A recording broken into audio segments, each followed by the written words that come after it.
Hello, नमस्ते बच्चों। आज हम कक्षा 7वीं विषय इतिहास पाठ 6 मुगलों से संघर्ष इस पाठ की जानकारी प्राप्त करेंगे। परंतु उससे पहले अगर आपने अभी तक मेरे चैनल को सब्सक्राइब नहीं किया है तो मेरे चैनल को सब्सक्राइब करें और बेल आइकन पर प्रेस करें ताकि आपको मेरे वीडियो के नोटिफिकेशन मिलते रहें और आप पिछले और नए पाठों की जानकारी प्राप्त कर सकें। पाठ को समझने के लिए वीडियो को अंत तक देखें और वीडियो पे लाइक, शेयर और कमेंट ज़रूर करें। तो बच्चों, पाठ का नाम है पाठ 6 मुगलों से संघर्ष। जैसे कि आप जानते हैं, पिछले पाठों में आपने देखा कि मुगलों से हमें काफ़ी संघर्ष करना पड़ा था। अब तक शिवाजी महाराज ने आदिल शाही के साथ सफलतापूर्वक संघर्ष किया था, परंतु स्वराज्य का विस्तार करते समय मुगलों से संघर्ष करना भी अटल था। स्वराज्य का विस्तार प्रारंभ होते ही स्वराज्य पर मुगलों का संकट मंडराने लगा। शिवाजी महाराज ने इस संकट पर भी विजय पाई। मुगलों ने अपने किले और प्रदेश पुनः अपने अधिकार में कर लिए, स्वयं का राज्याभिषेक करवाया, दक्षिण में अभियान चलाया। इस पाठ में हम इन सभी घटनाओं की जानकारी प्राप्त करेंगे कि किस प्रकार से ये सारे अभियान चले। फरवरी 1660 में शाइस्ता खान अहमदनगर से पुणे प्रांत में आए। उसने सैनिकों की छोटी छोटी टुकड़ियां आसपास के प्रदेशों में भेजकर स्वराज्य के प्रदेश को बुरी तरह से ध्वस्त कर दिया। ध्वस्त अर्थात उनका नुकसान कर दिया, उन्हें बर्बाद कर दिया। उसने चाकण के किले को घेर लिया। चाकण किले का किलेदार फिरंगोजी नरसाला ने शाइस्ता खान की सेना का डटकर सामना किया। अंततः शाइस्ता खान ने चाकण के किले को जीत लिया। अब शाइस्ता खान ने पुणे के लाल महल में पड़ाव डाला। यहाँ तो शिवाजी महाराज का बचपन बीता था। यहाँ से उसने आसपास के प्रदेश की लूटपाट जारी ही रखी। 2 वर्ष हुए, फिर भी वह पुणे से अपना पड़ाव हटाने को तैयार नहीं था। इसका दुष्प्रभाव प्रजा के मनोबल पर होना स्वाभाविक था। इस स्थिति में शिवाजी महाराज ने एक साहसिक योजना बनाई। शिवाजी महाराज ने अपनी निगरानी में लाल महल पर चुपचाप धावा बोलने की साहसिक योजना बनाई। इस योजना के अनुसार 5 अप्रैल 1663 में को शिवाजी महाराज ने रात के समय अपने कुछ सैनिकों के साथ लाल महल पर धावा बोल दिया। इस धावे में शाइस्ता खान की उंगलियां कट गईं। इससे वह अपमानित हुआ। वह पुणे छोड़कर औरंगाबाद चला गया और वहां अपना पड़ाव डाला। इस घटना के कारण शाइस्ता खान को औरंगजेब का रोष सहना पड़ा। औरंगजेब ने उसे बंगाल के सूबे में भेजा।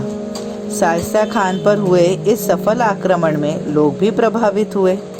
शिवाजी महाराज के प्रति लोगों का विश्वास दृढ़ हो गया। 3 वर्ष की कालावधि में शाइस्ता खान ने स्वराज्य का बड़ा प्रदेश ध्वस्त किया था। इस हानि को पूर्ण करना आवश्यक था। अतः शिवाजी महाराज ने मुगलों को सबक सिखाने के लिए योजना बनाई। मुगलों के अधिकार में सूरत शहर था। वह बहुत बड़ा व्यापारिक केंद्र और बंदरगाह था। वहाँ अंग्रेज, डच और फ्रांसीसियों के गोदाम थे। इस शहर से बादशाह औरंगजेब को सबसे अधिक राजस्व प्राप्त होता था। साथ ही सूरत आर्थिक रूप से संपन्न शहर था। अतः शिवाजी महाराज ने सूरत पर आक्रमण किया। सूरत का सूबेदार इनायत खान शिवाजी महाराज का प्रतिकार नहीं कर पाया। सामान्य प्रजा को कष्ट न पहुंचाते हुए उन्होंने सूरत से विपुल संपत्ति पाई। उनका यह अभियान सफल रहा। इस अभियान से औरंगजेब की प्रतिष्ठा को आघात लगा। शिवाजी महाराज की बढ़ती गतिविधियों पर अंकुश लगाने के लिए औरंगजेब ने अपनी पराक्रमी और अनुभवी सरदार मिर्जा राजे जयसिंह को भेजा। जयसिंह पुणे पहुंचा। उसने शिवाजी महाराज के विरोध में सभी शक्तियों को संगठित करने के अपने प्रयास प्रारंभ किए। जयसिंह ने गोवा और वसई के पुर्तगालियों, वेंगुर्ला के डचों, सूरत के अंग्रेजों, जंजीरा के सिद्दियों को सुझाया कि वे शिवाजी महाराज के विरुद्ध नौसेना अभियान चलाएं। जयसिंह ने शिवाजी महाराज के अधिकार वाले किले को जीतने की योजना बनाई। स्वराज्य के विविध भागों में उसने मुगल सैनिकों की टुकड़ियों को भेजा। उन सैनिकों ने स्वराज्य के प्रदेश को तहस नहस किया। शिवाजी महाराज ने मुगलों का प्रतिकार किया। जयसिंह और दिलेर खान ने पुरंदर किले को घेर लिया। पुरंदर को घेरे जाने पर मुरारबाजी देशपांडे ने वीरता की पराकाष्ठा की, परंतु वह वीर गति को प्राप्त हुआ। परिस्थिति की गंभीरता को देखते हुए शिवाजी महाराज ने जयसिंह से बातचीत करने का निर्णय किया। वे जयसिंह से मिले। जयसिंह और शिवाजी महाराज के बीच जून 1665 में संधि हुई। इसे पुरंदर की संधि कहते हैं। इस संधि के अनुसार शिवाजी महाराज ने 23 किले और उनके आसपास का वार्षिक 4 लाख खून आय वाला प्रदेश दिया। शिवाजी महाराज ने आदिल शाही के विरुद्ध मुगलों की सहायता करने के आश्वासन भी दिया। इस संधि को औरंगजेब ने स्वीकृति दी। पुरंदर की संधि के बाद जयसिंह ने आदिल शाही से विरुद्ध अभियान चलाया। शिवाजी महाराज ने जयसिंह की सहायता की, परंतु जयसिंह का यह अभियान सफल नहीं रहा। उस समय जयसिंह और औरंगजेब बादशाह ने यह विचार किया कि कुछ समय के लिए शिवाजी महाराज को दक्षिण की राजनीति से दूर रखना चाहिए। इस निर्णय के अनुसार जयसिंह ने शिवाजी महाराज के सामने प्रस्ताव रखा कि वे औरंगजेब से मिलने आगरा जाए। जयसिंह ने उन्हें उनकी सुरक्षा के प्रति आश्वस्त कराया। शिवाजी महाराज ने आगरा के लिए प्रस्थान किया।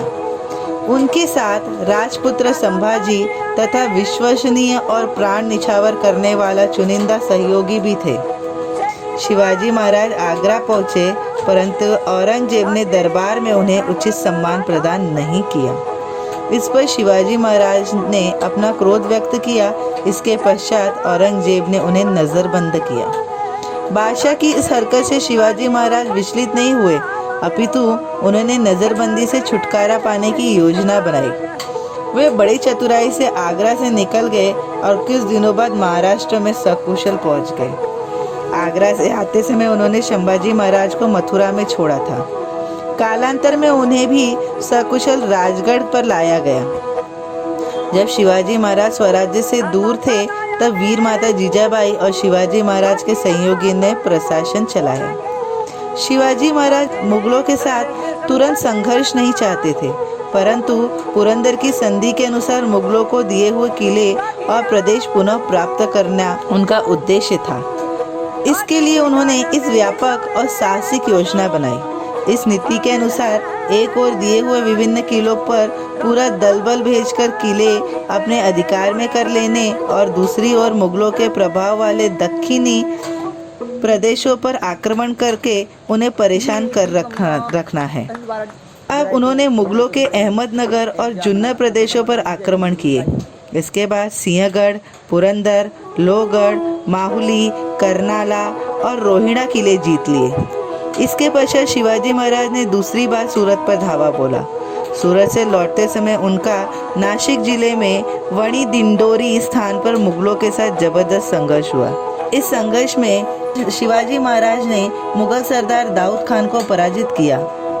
तदुपरांत मोरोपंत पिंगले ने नासिक के निकट त्रयंबकगढ़ को जीता। इस प्रकार मुगलों के विरुद्ध शिवाजी महाराज ने आक्रमण नीति अपनाई, वह सफल हुई। आक्रमण के इस अभियानों में तानाजी मालुसरे, मोरोपंत पिंगड़े, प्रतापराव गुर्जर आदि सरदारों ने उल्लेखनीय पराक्रम दिखाया। बखरकार अर्थात इतिहासकार कृष्णाजी अनंत सभासद ने इस अभियानों का वर्णन करते हुए लिखा है, 4 महीनों में 27 गढ़ अपने अधिकार में कर लिए, बड़ी ख्याति पाई। लगातार 30 वर्षों के अथक परिश्रम के फलस्वरूप मराठों का स्वराज्य साकार हो गया था, परंतु स्वराज्य के स्वतंत्र और प्रभुत्व संपन्न अस्तित्व को सिद्ध करने के लिए इस स्वराज्य को अधिकृतता और सभी की मान्यता प्राप्त होना आवश्यक है। शिवाजी महाराज के ध्यान में आया। इसके लिए विधिवत राज्याभिषेक करवाना आवश्यक था। 6 जून 1674 को शिवाजी महाराज ने विद्वान पंडित गागा भट्ट द्वारा रायगढ़ पर अपना राज्याभिषेक करवाया। इस राज्याभिषेक द्वारा अब शिवाजी महाराज स्वराज्य के छत्रपति बने। संप्रभुता के प्रतीक रूप में उन्होंने राज्याभिषेक शक इस नई कालगणना को प्रारंभ किया। अब वे शककर्ता बने। राज्याभिषेक के अवसर पर उन्होंने स्वर्ण का सिक्का होन और तांबे का सिक्का सिवराई डाले। इन सिक्कों पर श्री राजा शिव छत्रपति ये अक्षर उकेरे हुए थे। इसके पश्चात कालांतर में राजपत्रों पर क्षत्रिय कुलावंशतः श्री राजा शिव छत्रपति का उल्लेख किया जाने लगा। राज्याभिषेक के पश्चात उन्होंने फारसी शब्दों का पर्यायी संस्कृत शब्दों वाला एक कोश तैयार करवाया। इसी को राज्य व्यवहार कोश कहते हैं। मध्यकालीन भारत के इतिहास में शिवाजी महाराज का राज्याभिषेक एक क्रांतिकारी घटना है। इस घटना के महत्व को प्रतिपादित करते हुए इतिहासकार सभासद कहता है, मराठा बादशाह इतना बड़ा छत्रपति बना यह कोई साधारण बात नहीं है। इसके बाद शिवाजी महाराज ने अल्पावधि में 24 सितंबर 1674 को निश्चलपुरी गोसावी के मार्गदर्शन में तांत्रिक पद्धति द्वारा राज्याभिषेक करवाया।